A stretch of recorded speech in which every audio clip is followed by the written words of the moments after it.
За баярлалаа. Харамсалтай л байгаа юм л да.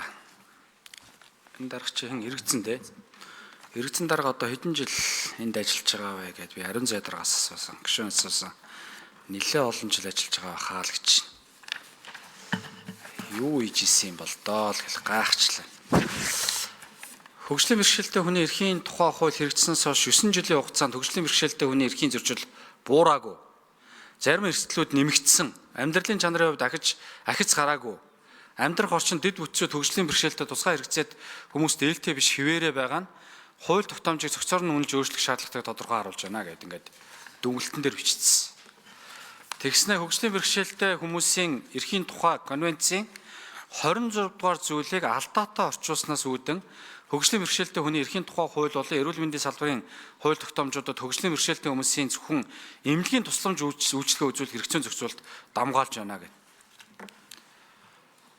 Та яг хэдэн жил ажилласан бэ? Гэдэг би асууж байгаа. Юу хийсэн бэ? Энэ төрийн албан хаагч нар ингээд төрийн албаны тухай хуулиар эрх дарах аваад ингээд суугаад байдаг. Юу ч шийдэгддэг. Маш олон жил газрын даргын сургуульд төтгөртэй гардаг.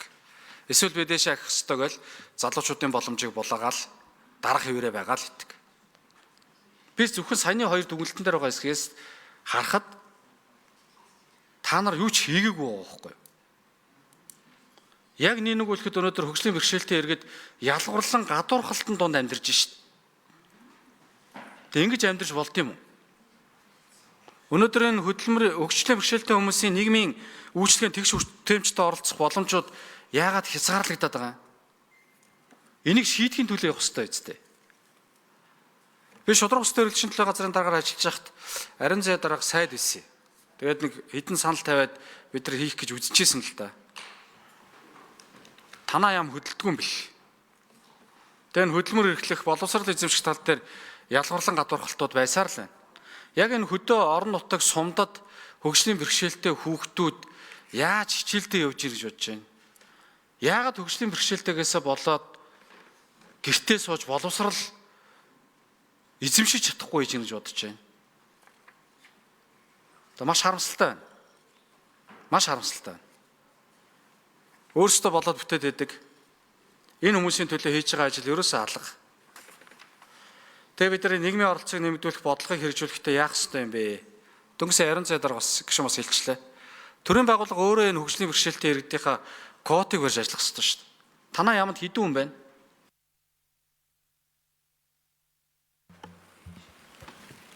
За 5 дугаар микрофон хэрэгтэл дарга хариулна. За баярлалаа. Гişүн асуултанд хариулъя. Манай яамд 5 хөгжлийн бэрхшээлтэй иргэн ажиллаж байгаа 125 ажилтнтай. Тэгэхээр үндсэндээ манай яамны хувьд бол энэ хөдөлмөрийн хуулийн 144 зүйлийнхээ одоо квотын хэрэгжилтийг хангаж ажиллаж байгаа. Манай харьяа байгууллагуудын хувьд ч гэсэн үндсэндээ квота бол биелүүлж байгаа.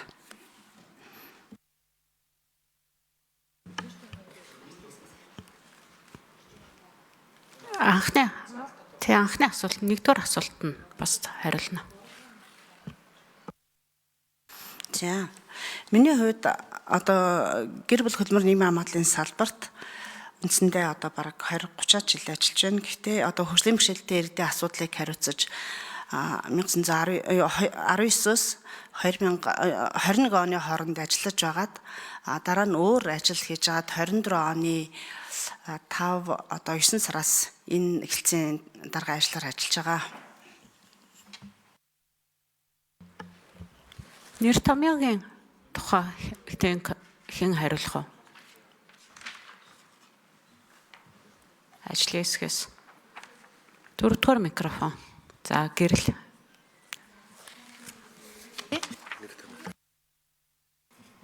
Конвенцийн 26 дугаар зүйлд маань өөрөө rehabilitation гэсэн одоо гарчигтай конвенцийн зүйл байдаг.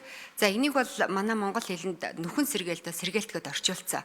Ер нь энэний орчуулга нь бол тийм буруу биш. Энэ конвенцийн үзэл санаагаар бол нүхэн сэргээлт гэдэг маань өөрөө 4 чиглэлтэй байдаг.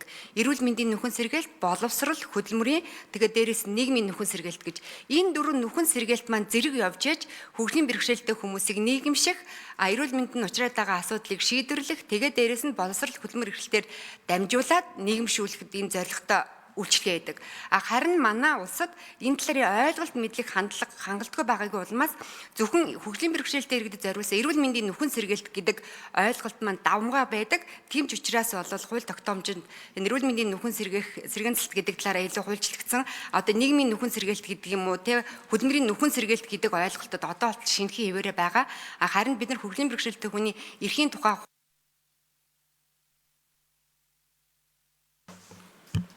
Нэмж хариулах уу? За.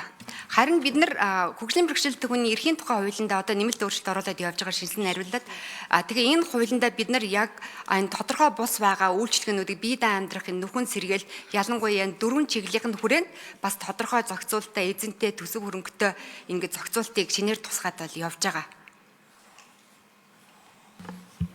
За Батэрдэн гишүүн нэмж асууна уу? Харин тэ ингээд нөгөө төрийн албан хаагчдын яамны эрх мэдэлтэй албан тушаалтнуудын хариултыг сонсохоор бүх юм болоод байгаа юм шиг байгаад байна л да. Би та бүхнийг дөнгөж энэ хоохон талын гэр орол руу хамт яваасаа гэж урьж байна. Энэ хөгжлийн бэрхшээлтэй хүмүүс яаж амьдарч байгааг та нар биеэр очиж үзцгээе. Харцгаа. Та нарын яриаг сонсохоор бүх юм ямар ч асуудалгүй байгаа юм шиг сонсогдоод байгаа байхгүй.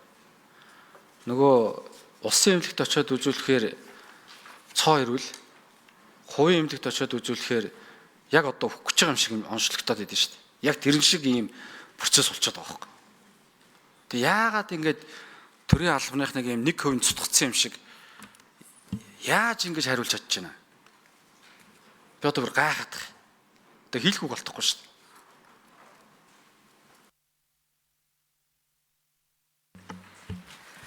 За Баясгалан гишүүнээ нэрийг нэмээд өгнө. За Эдрот гишүүн асуулт.